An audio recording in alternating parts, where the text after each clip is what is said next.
যে গাড়িতে বলছিল তেল খেছে, এখন দেখা যাচ্ছে এয়ার ফিল্টারটা পুরো বাদ হয়ে গেছে এবং এয়ার ফিল্টারের মধ্যে দিয়ে এত নোংরা যে তেল সার্ভিস এতে পাবেনই না। দেখেন কীভাবে নোংরা ভরা।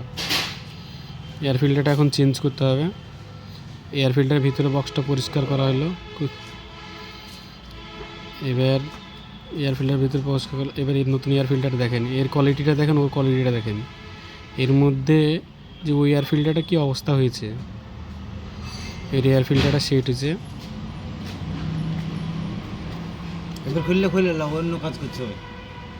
এয়ার ফিল্টারটা সেট হয়ে যাক, সেট করছে। এবার এয়ার ম্যাক্স সেন্সারটা দেখেন, সেন্সারের কী অবস্থা। এয়ার ম্যাক্স সেন্সারটা এবার পেট্রোল দিয়ে ওয়াশ করতে হবে। না পেট্রোল দিয়ে ওয়াশ করলে পরে এতে তেল সার্ভিস জড়ে না এবং গাড়িটাও টানবে না। কঠিন অবস্থা হয়ে গেছে। এবার এয়ার ম্যাক্স সেন্সারটা পেট্রোল দিয়ে ওয়াশ করে নিই, তারপর ফিটিং করে গাড়িটা ট্রায়াল করে আপনাদেরকে দেখাবো।